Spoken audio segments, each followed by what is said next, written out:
Hello and welcome to the second White Paper Podcast, where we still talk about whatever the fuck we want. Today's podcast is happening in the morning, and I am just waking up. So this podcast will be enhanced by caffeine, the best fucking drug in the world. It just doesn't get any better than caffeine. Caffeine is king. Now, a lot of other drugs feel a lot better right away. They feel really good, actually. But caffeine is king. Anywhere you go, everywhere you go, people go crazy over caffeine. It's the best. If you don't like caffeine, you can eat a deck. That's right. Where are we going with hot topics? The hot topic today is probably going to be, asshole shooters and guns. Who knew there were that many asshole shooters? So fucking many. And then I guess, it goes down to, what your belief system is. So if you grew up in a gun culture, you don't really view guns as this crazy thing that, just slaughters everyone. If you grew up in a non-gun culture, then, it's kind of like whatever you're seeing through the news or movies or stuff like that, in the wrong hands. I think we can all agree it's never a good thing, especially in kids, younger kids. So what's the solution, I guess, is what everyone wants to know. Do you ban the high capacity mags? Do you ban,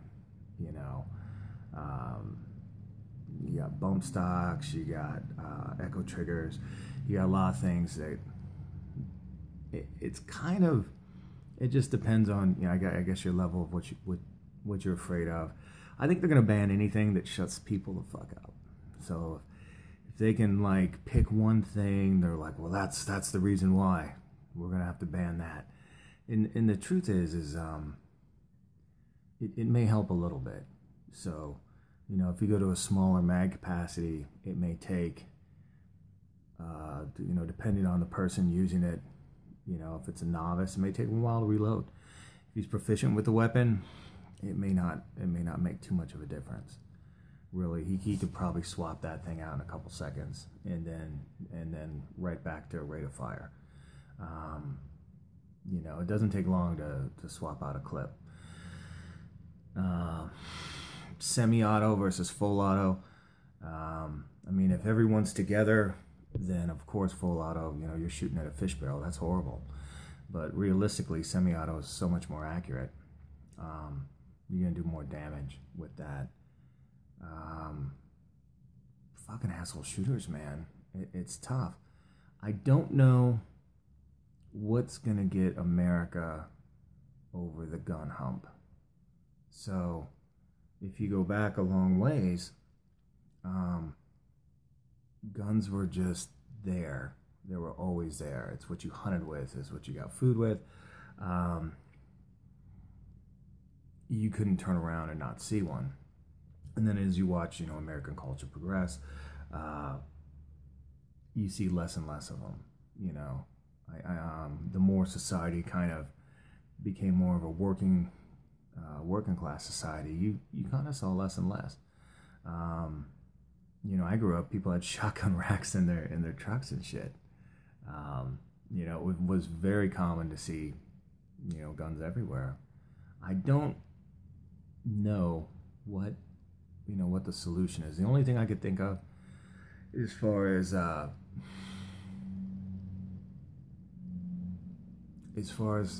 as getting this thing in the grips with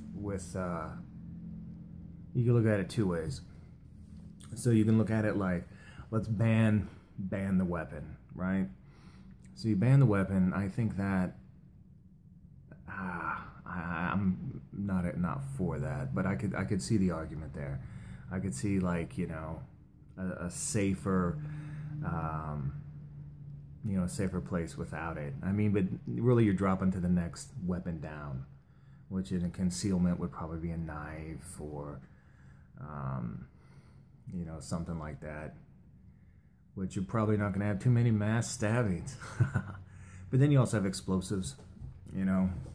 Irish got along pretty well without guns for a little bit, as far as doing damage. There's always something, man. I guess that's the flip side of the argument is it's a piece of metal that shoots another piece of metal very fast. And with anything, I think if you're learning a knife, or if you're learning a gun, or you know what, fuck that. If you're learning a martial art, right? You grew up for years watching, like Kung Fu theater and all this other stuff. And then when you break it down, you're kind of afraid, when you're a little kid, you're like, oh, that guy knows whatever. God, no way I could beat him. And then when you get more educated on the subject, you're like, oh, that's bullshit. It's only as good as the technique. It's only how much effort or training you put into it. And then you realize that, it's hard to fight off your back. It's hard to fight while you're being choked. There's so many different variables, If you have good takedown defense, yada, yada, yada. But to bring it all back together, I think the best gun control is gun education. I don't see why that's not being pushed. I don't see why there isn't some type of a more introductory method into firearms, as maybe like an Israeli type thing. I'm not saying everyone needs to enlist in the army, but I think at some point you've got to educate your public more on weapons. I just think it is. I mean, if you look at a gun is fun as fuck. If you ever go to the range, it's like darts. You just don't get the dart back. You got targets. You got, just the concentration, the focus, understanding the weapon, the draw, it's just it's beautiful. And I know a lot of people are probably like, it's fucking horrible. No, it's not. It's literally just like anything else. If you studied archery or if you studied something like that, you would probably have great love for there's so many variables that go into, the draw and the angle and all that stuff. It's the same thing with a firearm or really with anything, if you learn a technique. But I think we can all agree that the more you master that technique, it's like tying your shoe. You don't think about it, you're just doing it. And I think that's where maybe we need to be when it comes to firearms. And then I think you blow the myth away from a weapon. It's no longer a sense of fear. It's like, it's a gun. I mean, you have respect for it. And I think once that's clear, then all the bullshit that goes along with it will disappear. Now, as far as the shooters go, I don't know. It's kind of weird. I mean, there's always going to be a fuckhead out there. There's only going to be some cocksucker that ruins it for everyone,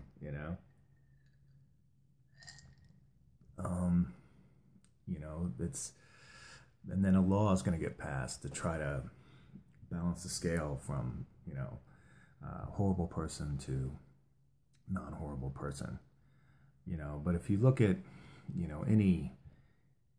any type of gun out there, I think the more educated you are, the more you're going to respect it. And then you can choose. You're like, you know what? I want to learn about it. I want to understand it, but I don't want one. I know a couple folks like that who would like to go out. I'll take them out shooting stuff, but some of them are like, I have got to get one. This is great. And then other folks are just like, you know what? I really respect this, but it's just not my game. But I didn't. They did enjoy it. Had a great time. So I think that whole knowledge is power shit.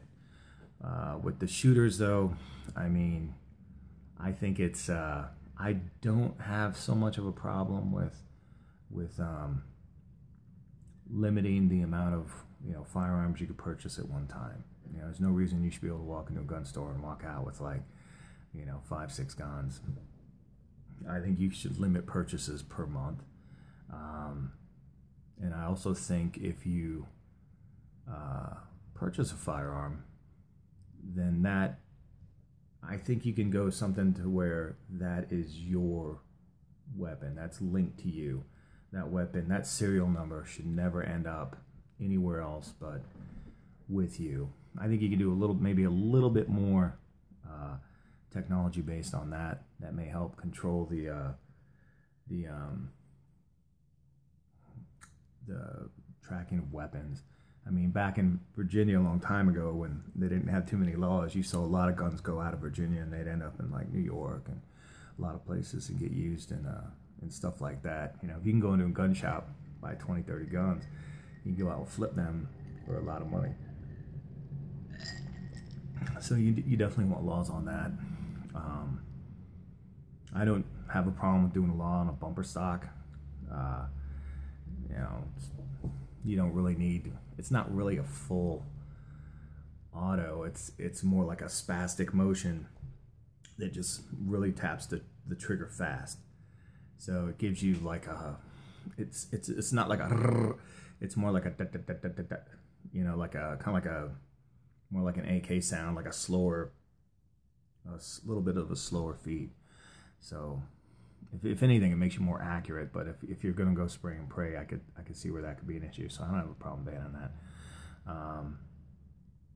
But man, fucking, I think if you just look at, you know, for instance here, we'll so if you look at just, you know, your basic firearm, I'll just cover up the serial number here, but there's nothing to it. I could take a child and within a month or so, they could strip this thing down, they could clean it, they'd have proper draw, they'd be fearless of this thing, and they would also respect it. I think that's where we need to be with that. I think, you know, shit, when you're in like the Boy Scout, or remember summer camp where you used to go shoot guns, bows and arrows, guns and all that, it was just like a culture. Now, fuck, who knows? But I think education is key on guns. And as far as the shooters go, I mean, we have so much technology, we have so much going on. I think it's just, I guess now it's coming down to a level of security. So, you know, the big push is to, you know, kind of like the police state, which is, that's going to be weird. You know, every time you introduce a law, your rights go a little bit further and further away. So, I mean, that's the counterbalance, you know, with the whole, you know, 9/11 thing. Then, you know, now you got like everyone can listen to everything you say, everything you do is being recorded. Hell, I had a conversation, my phone wasn't even on the internet, and I was talking about a particular item, and then within, I want to say several hours later or the following day, I started getting ads for that item that I was having a conversation with, not on the phone, off the phone to some other person. So I mean, everything we say and do, I mean, it's getting there, man. Almost everything's some type of a recording. So it's pretty interesting. But I think as far as the fear and all the bullshit goes, just get educated. You know, whether you love it, hate it, you know, understand it. You know, if you hate it, just know your enemy better. If you love it, I think if you, the more you understand weapons, the more you'll be, it's just a weapon. You could walk by a gun on a table and it'll look more like a fork or a knife or something. You know, as long as everyone in your family is educated on it, that's what it'll look like. I mean, that's the key. It's education. But no, I mean, you should, whatever your state is, if it's not on your possession, keep it locked up, or keep it in a place where Junior can't shoot himself. You know, if you're mental, what is that? Who said that? Everybody gets sad. So yeah, I think more people shoot them. Oh God, I don't know, man. That's a tough thing. I guess it's more of a gun control thing than it is asshole shooters. There's not a lot of asshole shooters. They do seem to be shooting a lot of people. But with gun education, I think it's either, I don't know, it's kind of at a tipping point. It's either going to get really better or it's going to get really worse. But I mean, the whole right to bear arms was so the states could defend themselves against a tyrannical government. And, you know, the argument now is, well, the government's got drones, they got, you know, tanks and everything else. But I think the first thing to go in any crazy situation is the first thing they want to do, birds are going at it, is take away the weapons. Because if you take away the weapons, then, you know, people are just sheep. Give me just a second here.